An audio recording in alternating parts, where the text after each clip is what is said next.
What I'm hearing from you is lower wages, less childcare, less healthcare. That sounds perfectly Republican. That's just a small snippet from the interview we had with Republican Congressman Matt Gaetz last night during the midterm elections, where he disclosed the economic plans of his party should they take control of the House. Now, as we discuss this at this moment, it is not confirmed that the Republicans will take hold of the House because votes are still being counted. But nonetheless, I think it's worth discussing some of his answers to our questions, beginning with this. Obviously, wages is a very large issue. So do you think that we should raise the minimum wage so that the American people's salaries can keep up with the rising costs of all the goods that they're having to deal with? So the time when we saw rising wages was really during the Trump presidency. I don't believe that government mandated minimum wages are actually the way to increase real wages. Actually, a lot of economists say that raising the minimum wage can be inflationary.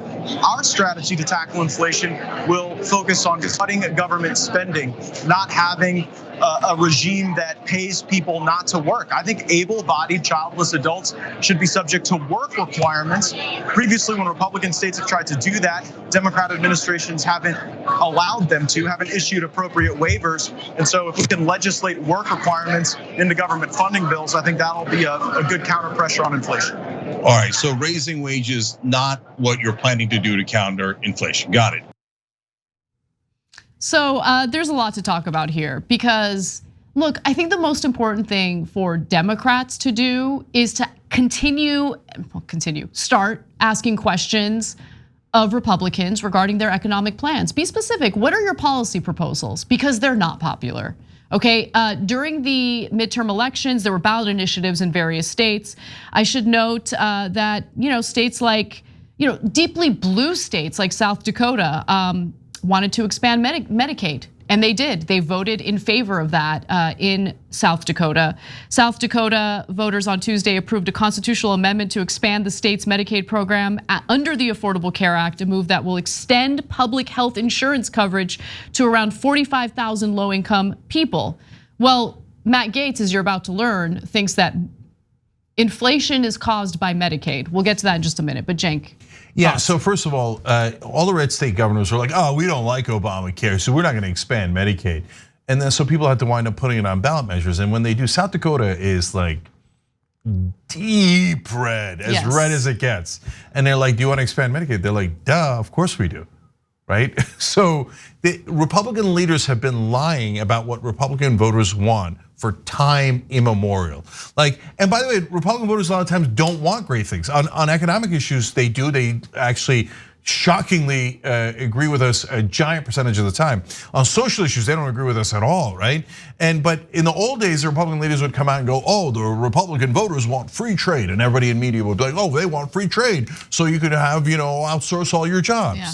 And then Trump came along and said, do you guys want free trade? And they're like, no, we hate free trade, right? So they were lying the whole time. So in this case, Gaetz comes out and goes, you know what voters really want? They want to cut Medicaid. No, they don't. You made that up. You want to cut Medicaid. Totally. Right? And on wages, guys, this is super important. Look, we are going to push for $15 minimum wage fight, whether the Democrats win the House or lose the House, okay? And if they lose the House, there is at least one silver lining there. Because the majority of the Democratic Party are corporate robots, right? So if they thought they could win on $15 minimum wage, they wouldn't do it. But since they know they can't win because the Republicans will have the House in that scenario, I think we can convince them to fight for it because it'll hurt the Republicans. Yes. Because there's no way that Republicans would ever agree to higher wages. Yes, in fact, let me give you some more data that kind of helps reinforce what Cenk is saying here. Because you go to other red states like Nebraska. Nebraska had a ballot initiative to increase the state's minimum wage. How did it do? How do Republican voters in Nebraska feel about raising the minimum wage? I'm sure they want to get paid less, right? Initiative 433, which raises the state's minimum wage by $1.50 per year for the next 4 years, passed with more than nearly 60% of the votes, according to unofficial results from the Nebraska Secretary of State's office. After 2026, the state's wage will be tied to the consumer price index to adjust for inflation. In a high inflation year like 2022, Nebraska's wage would have grown by 8%. So obviously that ballot initiative did real well in Nebraska, but I'm sure it was a fluke, right?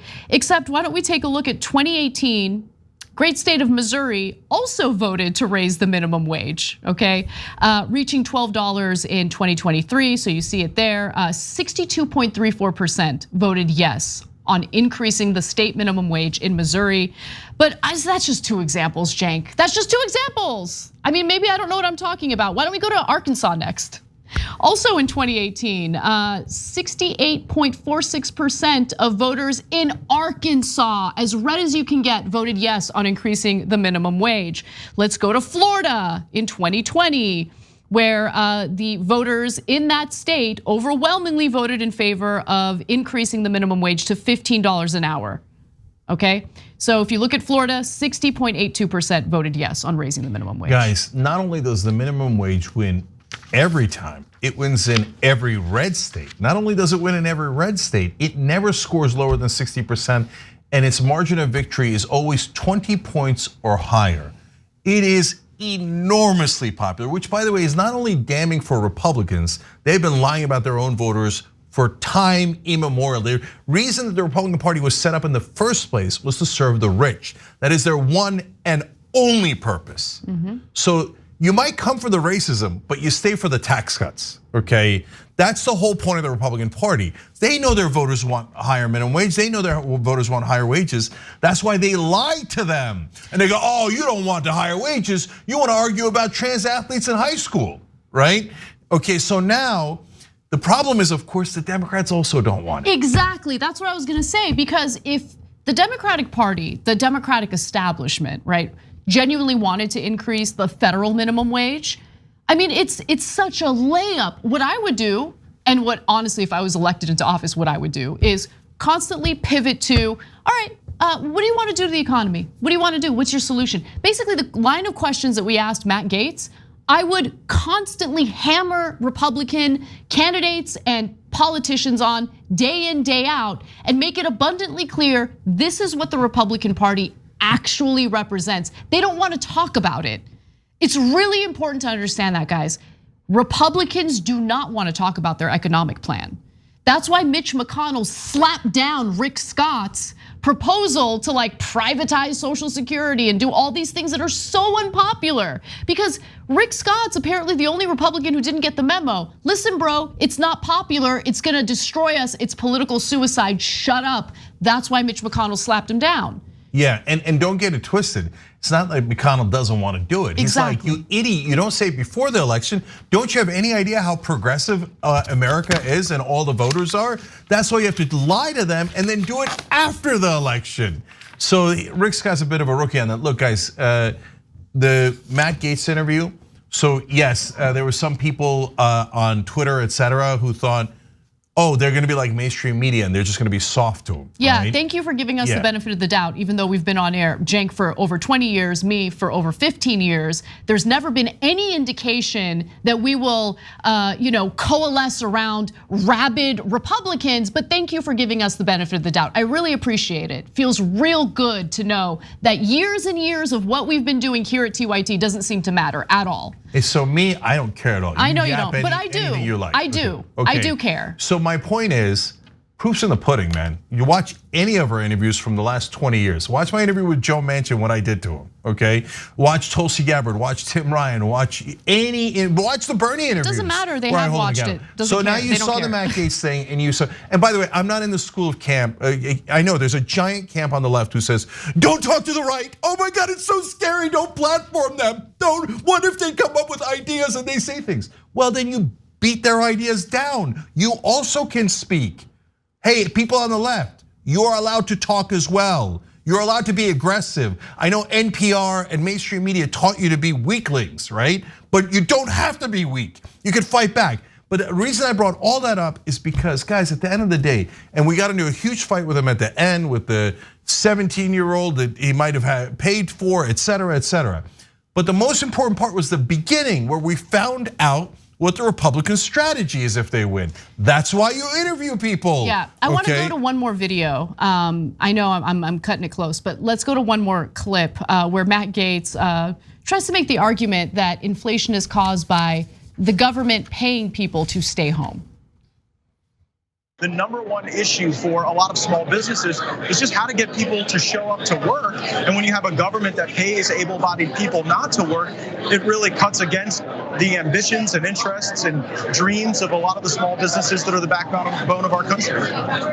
Okay, can you please be specific about what you're referring to when you say a government that pays people not to work? And be specific in regard to numbers. How much money are Americans allegedly getting paid by the government to sit home and not work? Well, during the pandemic era, people got checks. And when there were shutdowns, when companies were shut down, yes. All of that was inflationary. And I also think that when you provide government benefits to able-bodied childless adults, like Medicaid, like childcare, like transportation, like cell phones, then you create in the economy a bubble. Fascinating. So I challenged him on that. You should watch the full interview. We're not gonna have time to get into it right now, but I just wanna note 2 rounds of stimulus under Donald Trump, where he also insisted that those checks have his signature on it. You guys remember that, right? Around the beginning of the pandemic. Interesting that lapdog to Trump, Matt Gaetz, had no problem with those checks at the time. And by the way, we all know what those checks were, okay? The idea that inflation has been caused by a little tiny bit of economic relief in the beginning of the pandemic when businesses were shut down and people were laid off through no fault of their own is insane. He knows it's insane, which is why toward the end of this interview, he decided, all right, now it's time to find a cop out, find a way to get out of these incredibly difficult questions. Let me go ahead and attack Cenk on his congressional run from several years ago. Okay. Yeah, because that's super relevant to what's happening in Congress now. Okay, so last thing on this, guys. So he pretends that it's popular to take away things like unemployment insurance. Well, good news, we actually have exit polling from the election. And this is among the group of people who said inflation was their #1 concern. So most likely to vote for Republicans, concerned about Biden, et cetera. So they proposed different alternatives for, do you think this would help in fighting inflation? And one of them was cutting food stamps and unemployment insurance. That's what Matt Gaetz basically just suggested, right? Well, he's in luck. A whole 25% agreed with that idea. 68% hated it. Keep sharing that idea, Matt. Keep talking about it. We want you to. So we ask him the questions. He tells you what he's gonna do. And now you can see the American people hate those ideas. Yep. I wish Democrats would have actually asked those questions and mainstream media would have asked those questions of Republicans during the election so that people could have found out what the Republican Party actually stands for. Thanks for watching The Young Turks, really appreciate it. Another way to show support is through YouTube memberships. You'll get to interact with us more. There's live chat emojis, badges. You've got emojis of me, Anna, John, JR. So those are super fun. But you also get playback of our exclusive member-only shows and specials right after they air. So all of that, all you gotta do is click that join button right underneath the video. Thank you.